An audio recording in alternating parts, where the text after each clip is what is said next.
माननीय श्री राजीव रंजन सिंह जी।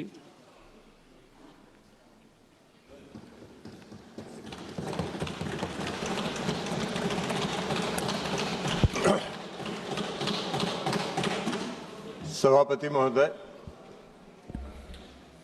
22 अप्रैल को जम्मू एंड कश्मीर के पहलगांव में जो आतंकवादी घटना हुई जिसमें 26 पर्यटक मारे गए, उस घटना के बाद जो आतंकवाद के खिलाफ इस देश में निर्णायक ऑपरेशन सिंदूर चलाया गया, उस पर आज चर्चा हो रही। हमने अभी मुख्य विपक्षी दल के श्री गौरव गोगोई जी का भाषण सुना। हमको लगा कि बहुत विस्तार से वो कुछ अध्ययन किए होंगे, कुछ बोलेंगे। एक शब्द काम का बात नहीं बोले, एक शब्द काम का बात नहीं, एक भी शब्द उन्होंने इस देश के सेना की वीरता पर, पराक्रम पर, उनके अदम्य साहस पर एक बार भी उन्होंने नहीं। आप बात करते हैं देशभक्ति की, आप देशभक्ति की बात करते हैं। इस देश की सेना पर जो पूरे देश के लोगों को गर्व है, उसकी आप एक बार प्रशंसा नहीं कर रहे हैं। आप बता रहे हैं कि कितना जहाज गिरा, कितना मिसाइल आपका गिरा, इस पर चर्चा कर रहे हैं। इस देश के सैनिकों का कोई महत्व नहीं है आपकी नजर में। और आप बात कर रहे थे इस देश में आतंकवादी घटना की। आतंकवादी घटना आज का है। आपके यूपीए के शासनकाल में 2004 से 14 तक इस देश में आतंकवाद पनपा है, उसको जगह मिली है और उसको पनाह मिला है। कितनी घटनाएं हुई, कितनी घटनाएं हुई देश में आतंकवाद की। पूरा सुनाओ, कहां हुआ, कितने नागरिक मारे गए, कितनी महिलाएं विधवा हुई, कितने बच्चे मारे गए। कभी आपने सोचा, कभी आपने देखा? मैं भी उस समय सदन का सदस्य था जब यूपीए की सरकार बैठती थी सत्ता पक्ष में। मैं उस समय सदन का सदस्य था और मैंने देखा है, चर्चा हुई है। आप क्या करते थे? आप क्या करते थे 2004 से 14 तक में यूपीए के शासन काल में जो आतंकवादी घटनाएं हुई, उस समय 615 लोग मारे गए, 615 लोग इस देश के मारे गए। और आप बात करते हैं आतंकवाद की। आतंकवाद तो आपके शासनकाल में पनपा है। 2006 लोग घायल हुए, 615 मारे गए और 2006 लोग घायल हुए। आप बात कर रहे हैं आतंकवाद।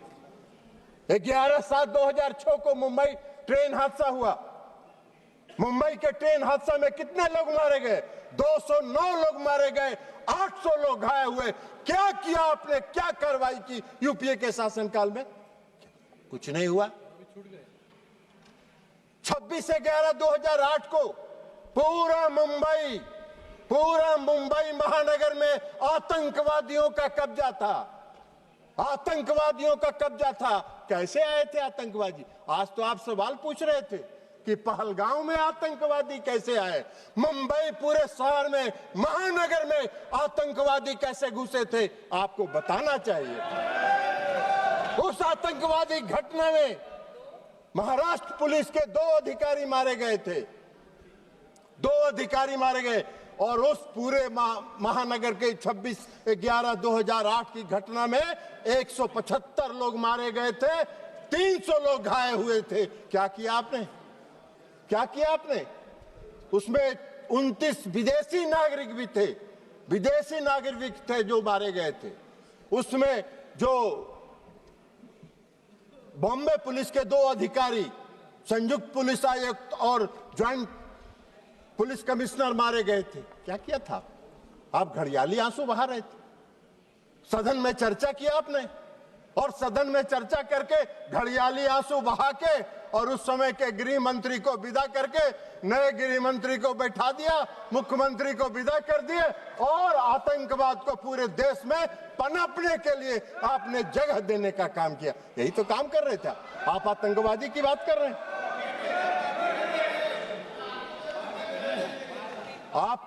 आपको आतंकवाद के खिलाफ लड़ाई लड़ने का न साहस था यूपीए सरकार को और न उसमें दम था कि वो आतंकवाद के खिलाफ लड़ाई लड़ते। खाना पूरी करते थे, घड़ियाली आंसू बहाने का काम करते थे। हाँ,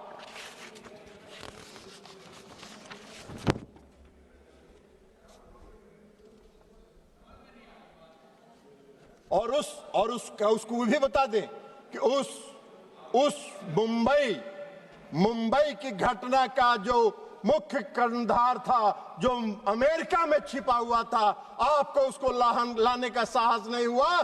प्रधानमंत्री नरेंद्र मोदी जी ने उसको इस देश में लाके उस पर मुकदमा चलाने का काम किया। आप बात कर रहे हैं? हाँ, जरूर है। आज जरूर है कि इस देश में भारत ने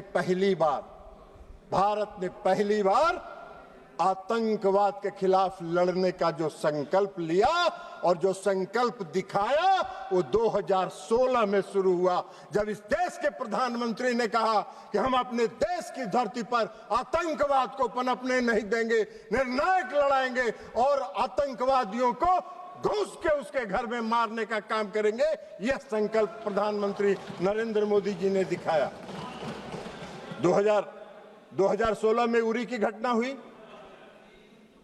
25 लोग मारे गए, 25 सैनिक मारे गए, उरी की घटना।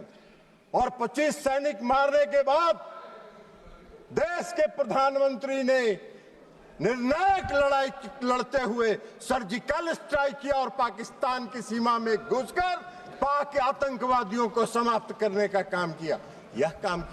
यह प्रधानमंत्री ने इस संकल्प के साथ काम किया, आतंकवाद के खिलाफ लड़ाई लड़ने का काम किया।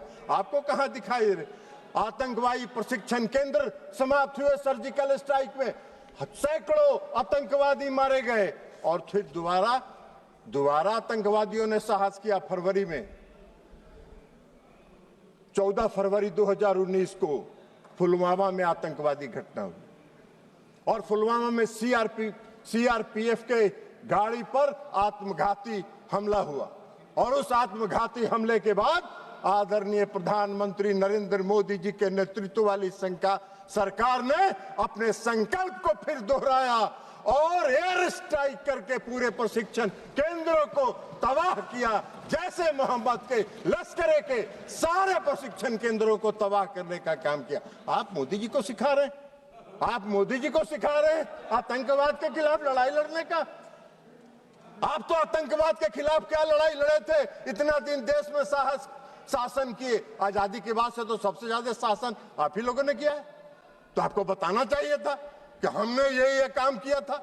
आप तो कुछ किए नहीं, तो 0 सन्नाटा है। तो 0 सन्नाटा में क्या कहिएगा? तो खोज रहे हैं। अभी बोल रहे थे पहलगांव में आतंकवादी किन उद्देश्यों के साथ आया, उसका भी व्याख्यान आप ही कर रहे थे कि इन उद्देश्यों के साथ पहलगांव में आतंकवादी घुसे थे। आपसे पूछ के घुसे थे क्या वो लोग? आपको कैसे जानकारी है कि वो किस उद्देश्य के साथ लेके घूमे? अरे ऐसा बात मत करिए। कम से कम देश की एकता और अखंडता के साथ मजाक मत करिए। देश की एकता और अखंडता के साथ देश की सरकार के साथ खड़ा रहने का काम कीजिए। नहीं तो कोई नहीं। विश्वसनीयता तो प्रतिदिन समाप्त हो ही रही है। आने वाले समय में कोई पूछेगा भी नहीं, यह भी जान लीजिए। तो इसलिए एयर स्ट्राइक किया प्रधानमंत्री जी ने। पुलवामा की घटना के बाद 26 अप्रैल को बालकोट में घुस के एयर स्ट्राइक करके आतंकवादियों के प्रशिक्षण केंद्र को समाप्त करने का काम किया। ये प्रधानमंत्री का संकल्प था, ये मोदी जी का संकल्प था। यूपीए के किसी सरकार के प्रधानमंत्री ने यह संकल्प नहीं लिया था। यह काम मोदी जी ही कर सकते हैं, दूसरा कोई नहीं कर सकता है। और अब ऑपरेशन सिंदूर पर आइए। 22 अप्रैल को पहलगाम में घटना हुई और 22 अप्रैल को पहलगाम में जब घटना हुई तो अरे जाओ ना यार, वहां वोटर बड़ा जाली बनवाए, वो उधर जाके देखो।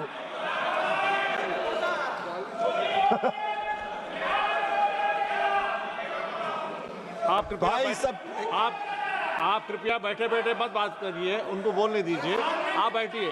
नहीं, आप बैठिए। आप बैठिएगा, प्लीज आप बैठिएगा।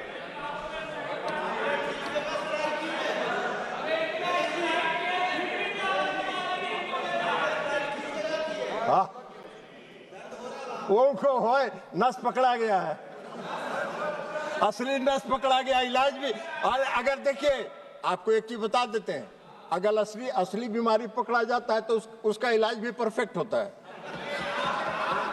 डायग्नोसिस अगर सही हुआ तो ट्रीटमेंट, डायग्नोसिस अगर डायग्नोसिस सही हुआ तो ट्रीटमेंट भी पक्का होगा।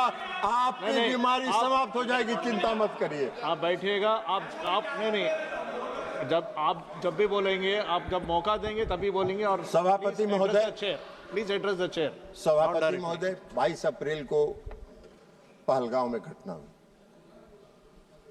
हमारे पूरे देश के पर्यटक वहां गए थे, घूमने गए थे, परिवार के साथ गए थे, छुट्टियां मना रहे थे और आतंकवादियों ने हमला किया। 26 लोग मारे गए। 26 लोग मारे गए। हमारे देश के प्रधानमंत्री जी की उनकी आत्मा जो इस देश में बसती है, इसको महसूस करना चाहिए। वो यात्रा स्थगित करके, विदेश की यात्रा स्थगित करके देश में तत्काल वापस आने का काम उन्होंने किया। और इसलिए कि उनको दर्द था इस बात का। सुन लीजिए ना यार, बैठिए ना, प्रवचन मत दो ना यार, तमाशा कर रहे हो।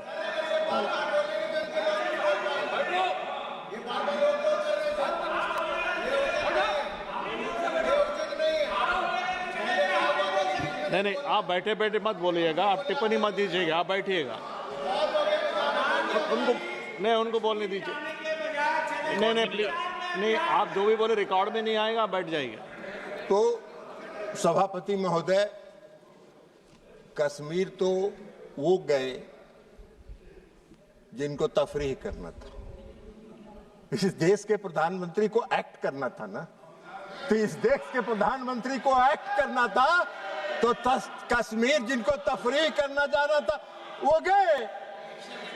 इन्होंने एक्शन लिया और एक्ट किया, और एक्ट कर जो किया वही तो बात आपको बता रहे हैं। तो इसमें घुसेगा तब ना, ये तो ऊपर से निकल जाता है काम का बात। तो इसलिए 22 अप्रैल को प्रधानमंत्री घटना हुई आए। 24 अप्रैल को प्रधानमंत्री जी, अभी रंजन गोगोई जी कह रहे थे कि चुनाव पर, ये गौरव गोगोई जी कह रहे थे, सॉरी गौरव गोगोई जी कह रहे थे कि चुनाव प्रचार में गए थे। चुनाव प्रचार में नहीं गए थे, अपने को करेक्ट किया कीजिए, बोलिए भी तो करेक्ट करिए। पंचायती राज दिवस था, और पंचायती राज दिवस में हर साल प्रधानमंत्री जी पंचायती राज दिवस में किसी न किसी राज्य में जाकर पंचायत प्रतिनिधियों को संबोधित करते हैं। और 24 अप्रैल को भी प्रधानमंत्री जी बिहार के मधुबनी में पंचायती राज दिवस के दिन गए। लेकिन वहां जाके उन्होंने जो कहा, पहली बार पहलगाम की घटना पर एक शब्द उन्होंने कहा कि घटना से मर्माहत हूं, और इसका जवाब कल्पना से परे पाकिस्तान को मिलेगा, कल्पना से परे पाकिस्तान को मिलेगा।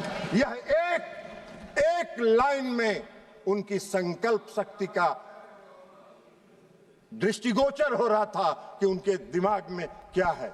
और मधुबनी में जो आतंकवाद के खिलाफ लड़ने का उनका संकल्प था, उसमें उन्होंने पहली बार मैंने देखा आज तक 14 से लेके आज तक में कि प्रधानमंत्री नरेंद्र मोदी जी ने अंग्रेजी में भाषण दिया कुछ देर, और इसलिए दिया कि उन्होंने पूरे दुनिया को पूरे दुनिया को, विश्व को संदेश दिया कि हम आतंकवाद के आगे झुकने वाले नहीं हैं।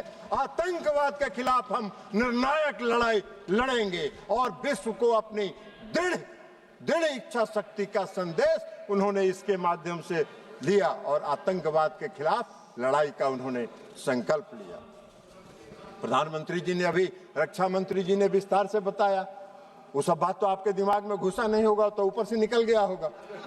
तो इसलिए अभी रक्षा मंत्री जी ने बताया कि वहां से आने के बाद लगातार वो अपने तीनों सेना और चीफ ऑफ डिफेंस स्टाफ के साथ बैठक करते रहे और सबों के साथ उन्होंने पूरी बात चर्चा सुनी और एक बात उन्होंने स्पष्ट तौर पर पूरे देश को बताया कि मैंने अपनी सेना को पूरी छूट दी है, उसको डेट तय करने का, समय तय करने का और क्या एक्ट करना है यह तय करने का हमने सेना को पूरा छूट दिया। और 7 मई को, 6 और 7 मई की मध्यरात्रि में हमारे सैनिकों ने 9 आतंकवादी ठिकानों को ध्वस्त कर देने का काम किया और सैकड़ों आतंकवादी उसमें मारे गए, शहीद हुए। आप सबने देखा होगा टीवी पर, बहुत से लोग जो आका थे आतंकवादियों को उरो रहे थे। मसूद अजहर साहब, हाफिज शहीद, ये रो रहे थे कि मेरा सारा परिवार मर गया, काश मैं भी मर जाता। सारे आतंकवादियों को ध्वस्त करके उन्होंने संदेश दिया कि अब इस देश में और पाकिस्तान की धरती पर आतंकवाद को हम बर्दाश्त नहीं करेंगे और यह संकल्प उन्होंने पूरा करने का काम किया। 100 से ज्यादा आतंकवादी मारे गए। पूरे पाकिस्तान के जो जितने थे सेना प्रमुख से लेकर सब आतंकवादियों के जनाजा में गए। आपने पाकिस्तान का तो एक बार भी आलोचना नहीं की। पाकिस्तान को कंडेम तो आपने, गोगोई जी, एक बार भी आपने नहीं किया कि पाकिस्तान के जो सेना प्रमुख थे वो गए। तो इसलिए आप तो नहीं किए, आप नहीं करिएगा। वो मालूम है आप वोट के लिए राजनीति करते हैं और मोदी जी देश के लिए राजनीति करते हैं, अंतर यहाँ है। लेकिन जो 6 और 7 मई को जो घटना हुई ऑपरेशन सिंदूर का, पाकिस्तान हक्का बक्का रहा। पाकिस्तान को यह उम्मीद नहीं थी और सबसे बड़ी उपलब्धि थी कि जो 9 प्रशिक्षण शिविर ध्वस्त किए गए, एक भी नागरिक को खरोच तक नहीं आया। पाकिस्तान के किसी नागरिक को खरोच तक नहीं आया। हम लोगों ने देखा जो सैटेलाइट इमेज पर कि जो ध्वस्त प्रशिक्षण शिविर है उसके बाहर पाकिस्तान के लोग वीडियो बना रहे हैं, उसका पूरा वीडियो बना रहे थे और मजे ले रहे थे। ये मोदी जी का कमाल था। एक भी सेना के किसी भी, पाकिस्तानी सेना के किसी भी जगह पर उन्होंने हमला नहीं किया, हमारे सैनिकों ने हमला नहीं किया। हमारा संकल्प था, मोदी जी का संकल्प था आतंकवाद के खिलाफ लड़ने का और आतंकवादी प्रशिक्षण शिविर को उन्होंने टारगेट बनाने का काम। उसके बाद जवाब में क्या हुआ? उसके जवाब में रिटेलिएशन में पाकिस्तान ने हमारे सैन्य ठिकानों पर, हमारे एयरबेस पर, हमारे नागरिक जगहों पर, नागरिक स्थलों पर, हमारे जम्मू एंड कश्मीर के यूनिवर्सिटीज पर हमला करने का प्रयास किया, गुरुद्वारे पर हमला करने का प्रयास किया, धार्मिक स्थलों पर हमला करने का प्रयास किया। हमारे देश में निर्मित रक्षा प्रणाली ने उनके जितने मिसाइल थे, हम सब लोगों ने, पूरे देश ने टीवी पर देखा। आप कितनों भाषण दे दीजिए, आपका कोई असर नहीं होने वाला है। पूरे देश ने देखा। सभापति महोदय, हम लोग दिवाली में बोतल में रॉकेट बम डालते हैं और रॉकेट बम में नीचे से आग लगाते थे और ऊपर जाके वो फटता था तो वो फुलझड़ी की तरह सब गिरता था। उसी तरह पाकिस्तान के जितने मिसाइल थे हवा में फुलझड़ी की तरह ध्वस्त हो गए। ये पूरे देश ने देखने का काम किया। आपको नहीं दिखता है, हम क्या करें? चश्मा लगा लीजिए, चश्मा बदल लीजिए, चश्मा लगा लीजिए, चश्मा बदल लीजिए। लेकिन आपको दिखा नहीं, पूरे देश ने देखा, पूरे देश में तब वाहवाही हो रही थी, तो आपको नहीं दिखता है। फुलझड़ी की तरह उड़ गया, कहीं कुछ नहीं, कोई नुकसान नहीं हुआ। पूछ रहे थे गृह रक्षा मंत्री, अरे रक्षा मंत्री जी का पूरा भाषण आप अगर ध्यान से सुनते तो रक्षा मंत्री जी ने बताया कि हमारा कोई हानि नहीं हुआ, हमारा कोई जहाज नहीं गिरा। आप फिर पूछ रहे हैं कितना जहाज गिरा था, कितना जहाज गिरा था, कितना जहाज गिरा था। अरे भाई, तो इसलिए सारे उनके मिसाइल को ध्वस्त कर दिया, हवा में ध्वस्त कर देने का काम किया उन्होंने। और उसके बाद जब भारत ने जवाब देना शुरू किया तो पाकिस्तान की पूरी रडार सिस्टम और रक्षा प्रणाली पर हमला करके उसको लाहौर और गुजरांवाला में सारे सिस्टम को हमारे देश की सेनाओं ने ध्वस्त कर दिया। पाकिस्तान का पूरा रडार और रक्षा प्रणाली ध्वस्त हो गया।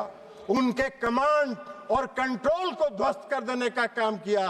और 11 एयरबेस को हमारे वायुसेना ने 11 एयरबेस को ध्वस्त कर देने का काम किया। यह हमारी उपलब्धि थी। आपको दिखा नहीं ऑपरेशन सिंदूर की उपलब्धि, आपको दिखेगा भी नहीं। लेकिन पाकिस्तान भी चालाकी कर रहा था। पाकिस्तान ने, आपने देखा होगा, पूरे देश ने देखा कि जब पूरा ऑपरेशन सिंदूर का चल रहा था तो पाकिस्तान अपने नागरिक विमान का भी परिचालन कर रहा था। और नागरिक विमान का परिचालन इसलिए कर रहा था कि अगर कहीं इंडिया ने एक भी नागरिक विमान को ध्वस्त किया तो उसमें विदेशी नागरिक भी होंगे, पैसेंजर। तो पूरे देश में, इस देश की, हमारे देश की सेना ने और हमारे नेतृत्व ने उनकी इस चालाकी को समझा और एक भी नागरिक विमान पर खरोच नहीं आया। फिर भी हमने कमांड और कंट्रोल को समाप्त किया, उनके एयरबेस को समाप्त करने का काम हम लोगों ने किया। यह हमारी उपलब्धि थी ऑपरेशन सिंदूर की, यह हमारी उपलब्धि थी ऑपरेशन सिंदूर की। और आप बात कर रहे हैं क्यों रोक दिया, क्यों रोक दिया, क्यों रोक दिया? पहले ही बता दिया प्रधानमंत्री जी ने कि हमको युद्ध नहीं करना चाहते हैं, हम युद्ध नहीं करना चाहते। हमारी लड़ाई आतंकवाद के खिलाफ है और आतंकवादियों को और आतंकवाद का अगर प्रश्रय पाकिस्तान की धरती पर मिलेगा तो हम घुस के हमला करेंगे और आतंकवाद को समाप्त करेंगे। प्रधानमंत्री का नहीं था। इसलिए डायरेक्टर जनरल मिलिट्री ऑपरेशन और दोनों देश के डायरेक्टर जनरल मिलिट्री ऑपरेशन ने बैठ के यह तय किया और बैठ के यह तय करके कहा कि भाई हमको युद्ध रोकना है, युद्ध रोक दीजिए। पाकिस्तान घुटने के बल बैठ गया, सारा उनका एयरबेस ध्वस्त हो गया, रडार सिस्टम ध्वस्त हो गया, रक्षा प्रणाली ध्वस्त हो गया। उनको तो कुछ दिखाई ही नहीं पड़ रहा था कि कौन देश, भारत से कौन जहाज किधर से आ रहा है और कहां हमला करके चला जा रहा है। तो अब उनके पास चारा क्या था? उन्होंने घुटना टेक दिया और घुटना टेकने के बाद सीज फायर हुआ। सीज फायर होने के बाद इस देश के प्रधानमंत्री आदरणीय नरेंद्र मोदी जी ने राष्ट्र के नाम संबोधन में यह कहा कि हम आतंकवाद को कभी बर्दाश्त नहीं करेंगे। हमारा ऑपरेशन सिंदूर बंद नहीं हुआ है, स्थगित हुआ। फिर हमारे जब भी हमारे देश की तरफ आंख उठा के देखोगे, हम घुस के मारेंगे और आतंकवादियों को समाप्त करेंगे। आतंकवाद के खिलाफ हमारी लड़ाई है, हमारी कोई किसी देश के खिलाफ लड़ाई नहीं है। तो इसलिए ये सारा काम हुआ, लेकिन गोई जी को नहीं दिखा। अब ऑपरेशन सिंदूर की सफलता, प्रधानमंत्री के कुशल नेतृत्व की क्षमता, सैनिकों के पराक्रम, वीरता, अदम्य साहस, आत्मनिर्भर भारत के तहत निर्मित रक्षा प्रणाली का परिणाम पूरे दुनिया ने देखा। पूरे दुनिया ने देखा और सिर्फ देखा ही नहीं, उसको सराहा भी। और पूरे दुनिया ने हमारे ऑपरेशन सिंदूर को सराहा और समर्थन करने का काम किया। विश्व ऑपरेशन सिंदूर ने पूरे विश्व के सामने एक संदेश दिया, पूरे विश्व के सामने एक संदेश दिया ऑपरेशन सिंदूर ने कि भारत एक सशक्त देश है जो अपनी रक्षा करने में सक्षम है और अपनी देश की रक्षा करने के लिए वो पूरी तरह स्वतंत्र है। पूरे दुनिया ने भारत की ताकत को ऑपरेशन सिंदूर में देखा, आपने नहीं देखा। आप नहीं देखना चाहते हैं तो मत देखिए, पूरे देश ने देखा है, पूरे दुनिया ने देखा है, पूरे दुनिया ने उसको सराहने का काम किया है। तो इसलिए अब आप बार बार कहते हैं कि भाई अमेरिका के राष्ट्रपति की बात, तो ये माननीय विदेश मंत्री जी यहां बैठे हुए हैं, इन्होंने प्रेस कॉन्फ्रेंस करके बता दिया, प्रेस कॉन्फ्रेंस करके बता दिया, प्रेस कॉन्फ्रेंस करके कह दिया कि कोई नहीं हुआ। पूरे देश ने देखा कि ब्रिक्स सम्मेलन में जो आदरणीय प्रधानमंत्री जी कनाडा गए थे, उन्होंने अमेरिकी राष्ट्रपति से जब बात की उसको उन्होंने क्लेरिफाई कर दिया, यह भी पूरे देश में छपा, उसके बाद भी आपको नहीं है। तो आपका तो दूसरा है, पूरे देश ने जो देखा, लेकिन आप दुर्भाग्य है इस देश का, इस देश की विपक्षी पार्टियों को प्रधानमंत्री और ऑपरेशन सिंदूर की सफलता दिखाई नहीं पड़ती है, जिसको पूरे दुनिया ने देखा और विश्व में देखने का काम किया। आप बार बार कहते हैं प्रधानमंत्री जी बोलते नहीं हैं, प्रधानमंत्री जी बोलते नहीं हैं, प्रधानमंत्री जी को बोलना चाहिए। अरे प्रधानमंत्री जी बोलते नहीं हैं, प्रधानमंत्री जी बोलते नहीं हैं, प्रधानमंत्री जी एक्ट करते हैं और एक्ट करके अपनी ताकत दिखाते हैं। और ये एक्ट करके उन्होंने, चाहे वो सर्जिकल स्ट्राइक हो, एयर स्ट्राइक हो और ऑपरेशन सिंदूर हो, एक्ट करके उन्होंने पूरी दुनिया को दिखाया कि हम एक्ट करते हैं, बोलते नहीं हैं। ये आपका काम है, आपका काम है। इसलिए सभापति महोदय जी कि इनके जो विपक्षी पार्टियां हैं और खास करके जो मुख्य विपक्षी पार्टी है, उसका आदर्श गॉवेल्स के बारे में नहीं जानते हैं? गॉवेल्स जो जर्मनी के एक कहावत है, और गॉवेल्स का कहावत भी पढ़ के आपको सुना देते हैं सभापति महोदय। नहीं, गॉवेल्स का जो थ्योरी है, एक झूठ को बार बार बोलने से वह सच हो जाता है। यह एक प्रसिद्ध कहावत है, सुन लीजिए, लेकिन यह सच नहीं है। यह विचार जिसे गोवल की राजनीति या बड़ा झूठ कहा जाता है ना, कि प्रचार मंत्री जो उस पर विश्वास करें, यह ध्यान रखना महत्वपूर्ण है, यह ध्यान रखना महत्वपूर्ण है कि यह एक दुष्प्रचार रणनीति है, न कि सच्चाई। झूठ चाहे कितनी बार दोहरा जाए, सच नहीं बन जाता।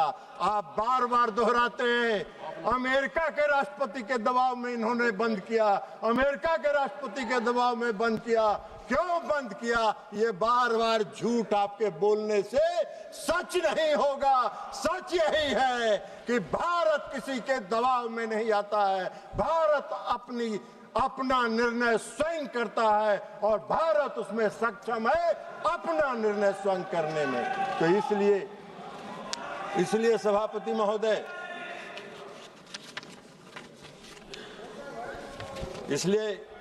महोदय, इनको ऑपरेशन सिंदूर की सफलता दिखाई नहीं पड़ती।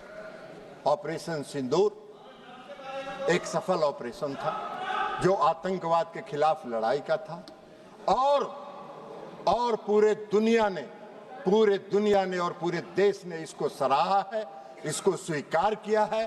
दुर्भाग्य है इस देश का कि हमारे विपक्षी पार्टी हमारी देश की, जबकि उनको चाहिए इस घड़ी में सरकार के साथ, देश की एकता के साथ, देश की अखंडता के साथ, देश में फैल रहे आतंकवाद के खिलाफ लड़ाई में सरकार के साथ रहते नहीं रहे। आज भी हम आपसे आग्रह करेंगे, आप बैठिए, आज भी हम कहेंगे, छोड़िए, दलगत राजनीति से ऊपर उठिए, दलगत राजनीति से ऊपर उठिए और दलगत राजनीति से ऊपर उठकर राष्ट्रहित के सवाल पर नरेंद्र मोदी के साथ खड़ा होइए, नरेंद्र मोदी के साथ खड़ा होइए और देश के से आतंकवाद को समाप्त करने में उनके कंधा से कंधा मिला के चलने का काम कीजिए। और अंत में इस देश के सैनिकों की वीरता, पराक्रम और अदम्य साहस के लिए उनको सलाम करते हुए मैं अपनी बात समाप्त करता हूं।